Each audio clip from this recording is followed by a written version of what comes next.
Annyeonghaseyo. Hammaga assalomu alaykum. Assalomu alaykum. Bugungi muhokamamizda turk yozuvchisi yozgan O'gay ona nomli kitobni sizlarga ozroq ta'rif berib o'tamiz. Yozuvchimizning ismi Ahmad Lutfiy Qozonchi. Nima deydi? Hayot va ijodidan aytib o'tirmaymiz, biroq kitob haqida o'zimizni nima desam ekan?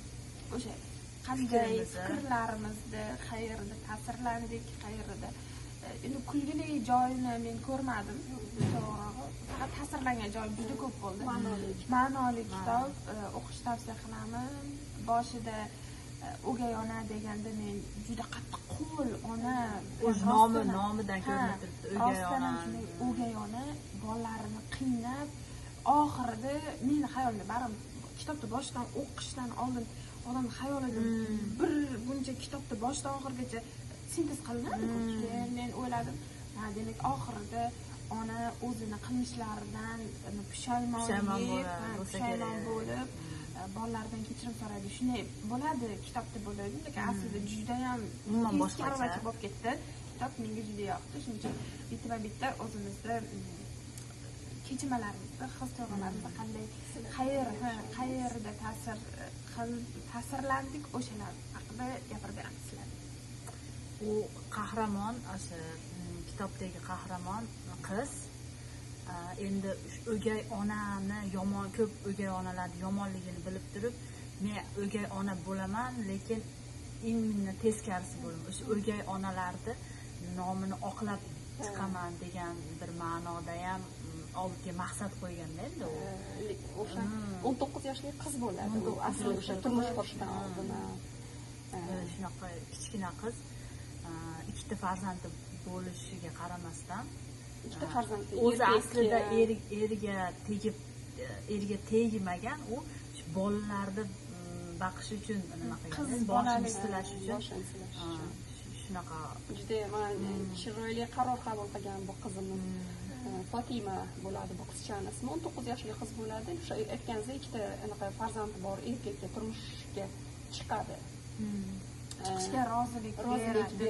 Boshida onasi ham uydagilar qarshi bo'lib, toming joydami deganda, qanaqasiga ikkita bolali erkakka turmushga chiqasan, ular seni o'zini onasidek qabul qiladimi, qilmaydimi? Boshida qizim anu qiladi-ku, hafsala bilan rostdan qabul qilmasa-chi menimdek o'zidan yetarsa-chi, men ona bo'la olmasam-chi bularga deydi. Baribir ham o'zi rostakasini ona bo'lib ko'rmagan-ku. Begonalar bolasini o'sha mashitda masalan apatiga shapati deydi, masalan er xotin bir xil deydi yoki faqat erini yomonlayveradiganlarni o'zini ham ko'rsangiz anaqa bo'ladi. Shu apatiga shapati shu deyayotgan kishi ham masalan eri xotini ayoli o'lgan odam uylanmoqchi bo'lgan qiz, u ham ikkinchi marta uylangisi kelmaydida, shu o'gay onalarning yomonligi sababli, shu yomon deb eshitgani sababli u kishi ham uylangisi kelmasdan qaniydi yo'q desa, qaniydi qaytarib yuborsa deydi. Qaniydi keyin umuman uylanib hali qiz bilan ko'rishib, hali chimildiqqa anaqa bo'lguncha u ham qaniydi yo'q deb отказ qilib yuborsa edi degan anaqa bo'ladi-da. Shu bolalarim bekor qildim, bekor qilyapmanmikin deb shunaqa u ham ash farzandlar o'ylaydi-ku, ash xullas ash qizga mos odamligi ashitdan anaqa qilgan. O'zini o'lgan xotini ham xuddi mana shu anaqa aqlli, farosatli, anaqa nima deydi, mehrli ayol bo'lganida kasal bo'lib ham olamdan o'tgan bo'ladi-da.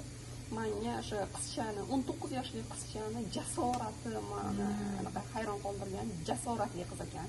Chunki ikkita farzand, nima deydi, kayfimni qilishim kerak, men yoshman hali demadi-da. Juda ham anaqa kamdan-kam uchraydigan holat. Nimaga endi men demadi yoki ha shunaqa endi bo'pti, endi yomon ekan, nima bo'lmasa bo'lardi deb turib, nimaga endi men deymiz masalan. Hech kim unaqa odam kamda, shuning uchun ham kitobda yoritilgan, ta'sirli chiqqan. Juda ham ta'sirli chiqqan. Chiroyli tarbiya berdi u bolalarga. Ikkita bolani chiroyli tarbiya qildi. Ayniqsa o'g'lini shunaqa tartibga soldiki, hali balog'at yoshi yetib, sigaretlar chekishgacha borib qolgan o'g'il farzandini shunaqa go'zal suratda qaytarib qoldida, o'sha chekishlikdan, boshqadan. Vaqt kelsa odam o'zini bolasini boshqarish qiyin bo'lgan bir vaziyat to'ppa-to'g'ri. Bu turk ayolini bir nima deydi, o'sha turklar ham qarang, o'zbek turkiy davlatlarni ayollari ham erkaklari ham bir-biriga o'xshash sifatlari borda. Musulmonligi uchun o'sha turk qizchani hayotida bu aslida o'sha yoritilgan kitobda turklarda ham anaqa aqlli ayollar bor. Qarang, 19 yoshli qizning aqli, zakovati bir 50 yoshli ayol, uncha 50 yoshli ayollarda uchramaydigan anaqa zakovati borligiga men xursand qoldim. Unaqa o'sha saviyasi past nima deydi, birov cho'ta anaqa to'polon chiqmayapti-ya, shu oiladan deb haligi o'sha saviyasi past ayollarni ham ko'rsatib qo'ygan. Ko'rsatganda u nimada tinchgina bitta ona, o'gay ona kelib ulardan anaqa qilyapti, cho'ta ularni gijlayapti bolalarni, u senlarni o'gayu deb bu yoqdan rosta shunaqa bo'ldi. Lekin atrofda ba'zi bunaqa odamlar bo'ladi. Yomon odamlar ko'proq endi o'sha uchradi shunaqa, hattoki shunaqa gap so'zlar. Ta'sirlanganimda ana o'qisam, aytadigan bo'lsam, bular ona timsolida gapiryapti, men o'zimda ta'sirlangan, 3ta joyda ta'sirlandim, 3ta 4ta joyda. O'sha qisqacha aytib o'tdim. Birinchi boshi o'sha to'ydan keyin ikkita ona o'sha xolasini, amasini, ikkita o'sha jiyanini olib kelib qizni oldiga qo'yadi. Qiz aytadi, men sizlarning onalaringdan keldim deydi. Boshida bolanimda qo'lini ushlab oladi. Qo'lini umuman qo'yavermaydi. Rost akasim o'zini bolariday qabul qiladi-da, bolani, ikkita bolani.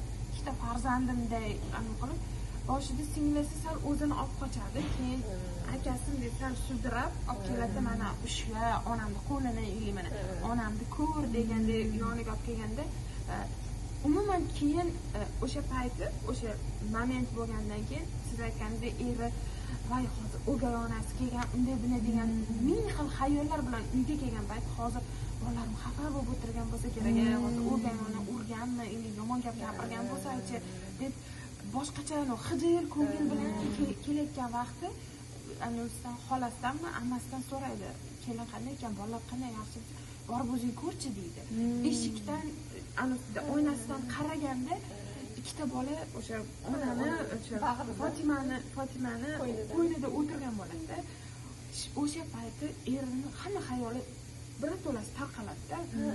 Hammasiga mana shu ikkita farzandim shunchalik o'tiribdi, o'zini onasidek bag'ridan umuman ketmayapti-da, o'sha bola o'rganib bo'ldi-da. Keyin yana bitta anaqasi, yana bitta ta'sirli joyi o'g'li aytadi. Har doim qani kelinglar deb quchoqlab ota-ona shunaqa qiladi-ku, o'sha bola ikkita farzand kelgan payti har doim ikkalasi onasiga boradi-yu. O'sha payti eri chekayotgan bo'ladi.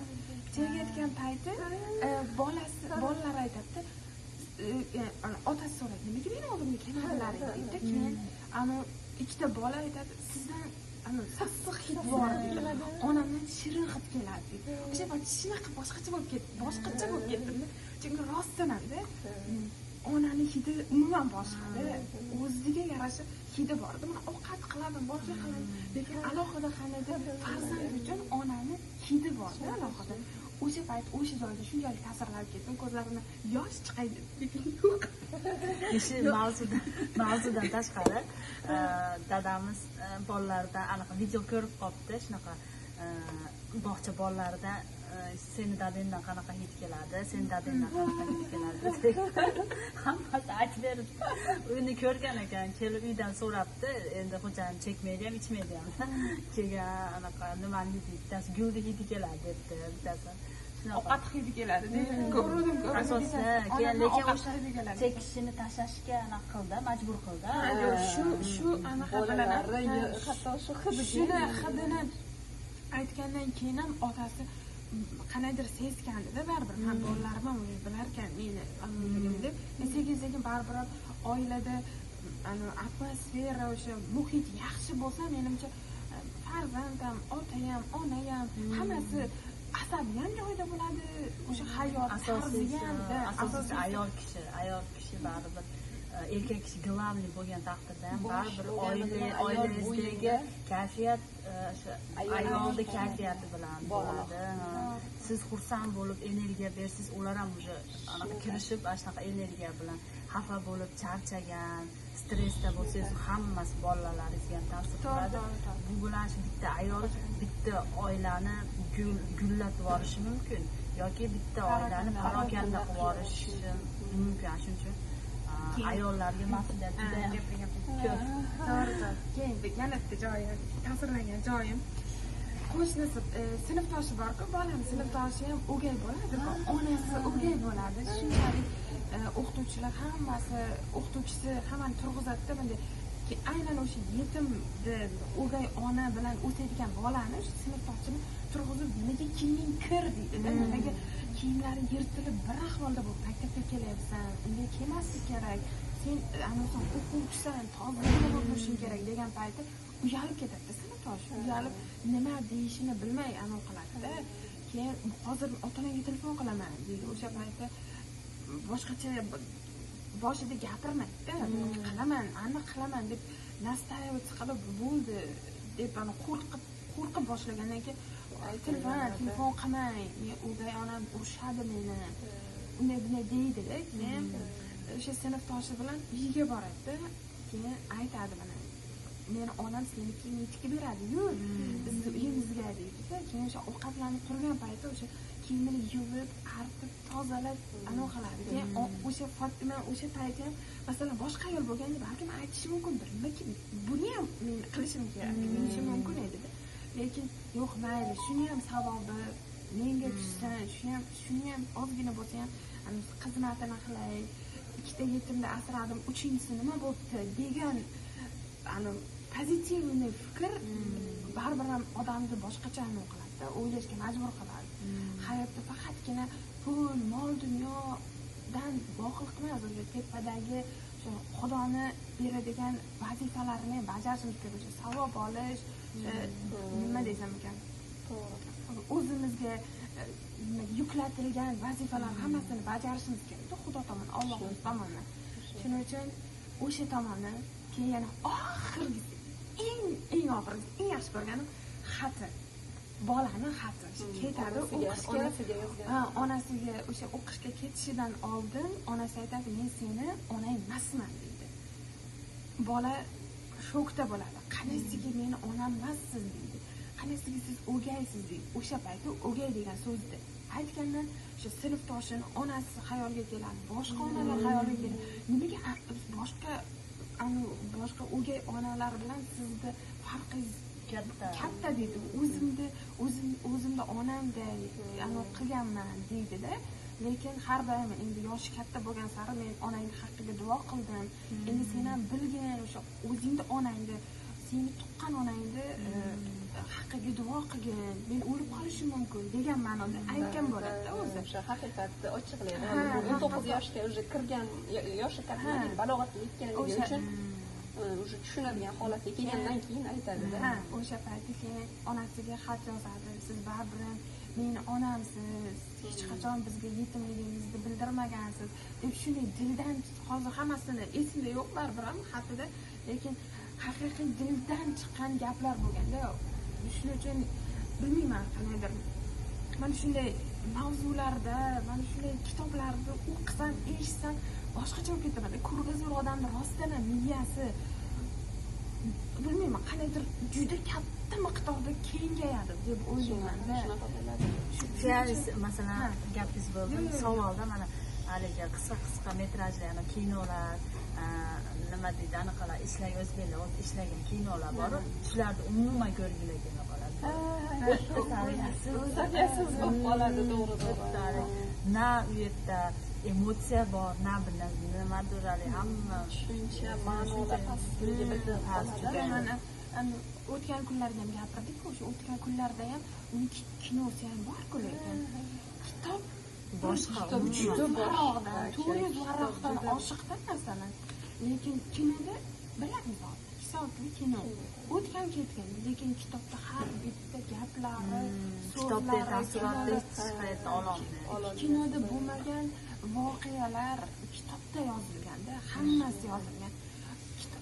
Nima desam o'sha ikki yillik narsani kinoda bir 15 minutlik narsa qilib tashlashganda masalan. Shuning uchun o'qishinglarni tavsiya beramiz. Faqatgina bitta shu kitobni emas, mana biz o'zimiz ta'sirlangan kitoblarni sizlarga aytyapmiz. Lekin masalan internetda yozib ko'rsanglar ham bo'ladi, qidirsanglar bo'ladi. Kitob bu sehrli narsa deb o'ylayman, chunki agar unaqa bo'lmaganda shuncha gadjetlar chiqib ketdi, shuncha narsalar chiqib ketdi, kitob bo'lmadi. Kitob o'lmaydi. Hammaga tavsiya qilamiz. Xayrulla Hamidovni bir intervyusida anaqa degan, aqlli ayolga uylanish kerak. To'g'ri, boshda qiyin bo'ladi aqlli ayol bilan yashash, lekin baribir chiroyli qarorlar chiqadi keyinchalik oilada. Ayol kishi qaror beradi, ana shu yerda aqlli ayoldan aqlli qarorlar chiqadi. Boshida qiylanasan, aqllilik qilayotganiga qiylanasan, zato oxirida hech bo'lmasam qarorlar aqlli bo'ladi, oilani boshqaruv aql bilan boshqariladi degan. Mana shu kitobda haqiqatan yoritilgan o'gay ona degan Ahmad Lutfiy Qozonchining kitobini o'qishni tavsiya qilamiz. Qaysi kitobni biz muhokama qilishimizni xohlasanglar ham kommentariyada yozinglar. Kommentariyada yozsanglar, biz o'sha kitobni o'qigan bo'lsak, video qilamiz, bo'lmasam o'qib keyinchalik video qilamiz. Xayr. Hammaga xayr, sog' bo'lasizlar.